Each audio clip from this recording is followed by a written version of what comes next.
2021 Vienza. So this conversation, other than the air conditioning on this 2020 Vienza, which is the YF refrigerant, a discussion of knowledge and lack of knowledge of owners of automotive business who don't even know what they don't even know.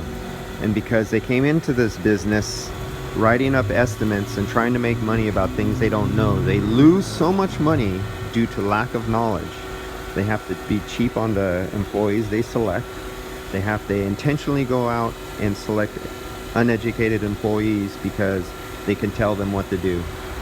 They have to make up things on work orders to make money because they lose money on other things, so they kind of like shyster other stuff, and when they break stuff, just have the customer pay for it. They don't charge for line items that should be charged for because they don't even know they are needed, so they lose money, and they complain about losing money about procedures that they, through word of mouth, Joe tells Jim how to do something, but Joe was never really educated himself, but he got something to work. Then Jim tells Johnny how to do something, losing a little information between. And the owner just sees an outcome of it either worked or it didn't work, therefore I charged for it and I could make money. But the owner doesn't know what it took to get there.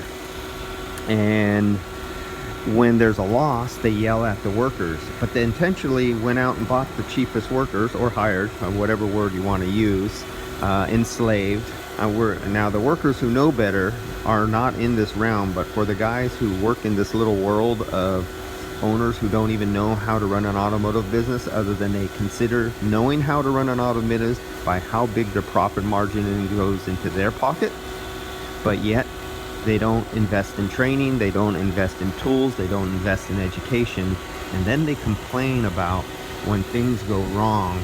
And now that automobiles are becoming so technical, they're starting to lose so much money that the blood, the water, the money is leaking out of all the corners, and they don't even know where to stop it, the artery from hemorrhaging money. And so the owners are just freaking out, and we have the little virus thing going on that shut down, so their business is low, they're losing money in the first place. But we're also having technology coming up so fast, and they're just trying to make up shit out of their ass about how business should be operated, about technical procedures that they're not charging for and losing money. Say, take coolant for instance. You go by the book, if you knew this, that you should be getting paid 7/10 or more on some of these vehicles to do the proper coolant bleeding procedures, but they don't get paid for this because what do they guys do? Well, here I am on another vehicle. I'm not gonna say where I'm at. Doesn't this look good? It's nice and full. It's nice and full. They ran this R, they filled it up, but yet when I go down and I grab the lower pipe and I squeeze the radiator hose looking for proper coolant flow, I hear nothing but air. Just a lot of air, very little water inside there, very little coolant system. I open up the coolant cap here and there's nothing in there. I squeeze both of the upper and lower radiator hose with both my hands, trying to displace water to make the water come up. There's nothing, but yet they think they have it properly, and this vehicle is going out like this. And then there's problems with filling up transmission when transmission lines get broken in the front, and they have the sealed transmissions that don't have easy chop-off parts, and they try some jerry-rig way of coming up and doing it, and they don't get it right.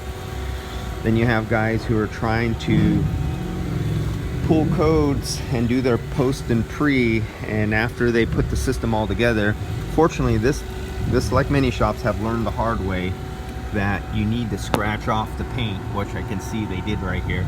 Scratch off the paint many times. Still to this day, a lot of customers will have problems with their computers and control systems, their drive, their fuel mixture problems, their drivability, even some of their guidance systems, because the shops don't properly grind off the paint and make a good ground. And it'll be a good enough ground when it leaves the shop, but eventually a little bit of corrosion because they only have a small, instead of having a very large contact area on a clean metal in the ground, they only have this tiny itty bitty scratched off part that they have on there.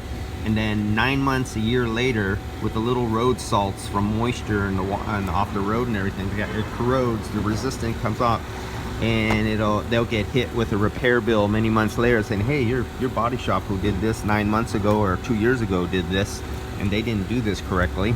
Or they do a lot of hack wiring repairs with butt crimp connectors that are not seal tight, not watertight, and they complain about getting bills from customers or doing the wrong, but yet they're the ones who hired the guys to do this, and they can't teach their guys themselves how to do the repairs correctly, but they go out of their way to hire guys with very little knowledge or experience because they're so low paid, and that's all they look for. Then you have these certain kind of shops who belong to franchises where you don't pay overtime, barely any benefits.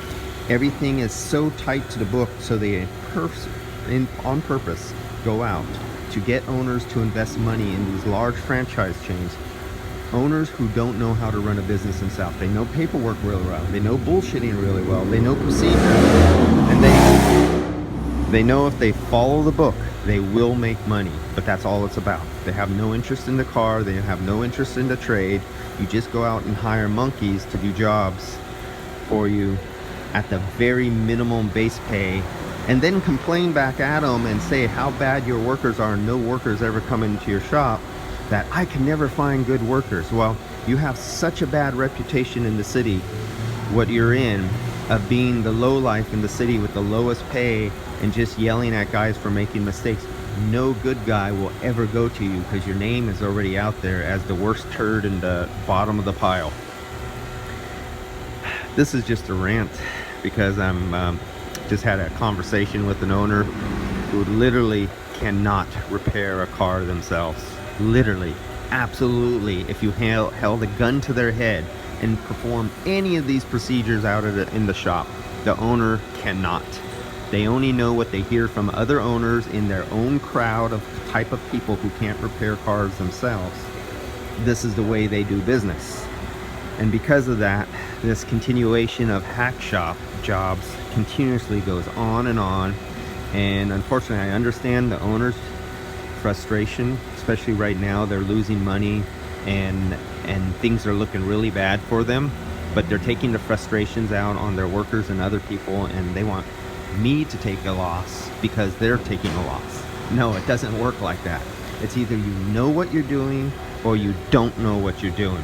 If you don't know, get educated, learn, read, take some better class. Don't take business classes. Don't take management. Don't take those. Oh, you'll make 10,000% more classes if you take our course. We'll teach you how to mark up stuff so much that you'll make more money and cut costs on workers and overhead. No, that's not the industry. This is a technical industry. And you as workers, if you're a worker watching this, you don't want to work for anybody who can't do the job themselves. Now, there's a few situations. I've been in a very, very few shops over the last 30 years who actually have owners who can't really work on cars themselves, do an excellent job of taking care of their customers, writing up the proper invoices, and they actually seek training to train their employees to become better employees, to become better business, or become better quality work for their customers. And then you have the other kind of owner who seeks the cheapest way out, always cutting corners, always looking for a deal and an angle and getting over on somebody. Two different ends of the spectrum. As an employee, which one do you want to work for? As a customer, if you're a customer who can't work on cars yourself and you got to take it to a repair shop, which guy do you want working on your car? The one who knows nothing, who hires the employees who know the littles, or the one who actually is into cars, loves the trade, and does everything he can to make his employees better, to do the best work on their cars, instead of the lying, cheating, conniving, how do we cheat the system kind of person. All right, that's all I got to say here on this one. There's just a little issue that came up due to a lack of education, a lack of knowledge, and somebody in the business for 20 plus years had a little conversation, and I guess today I don't have much tolerance for that and no patience.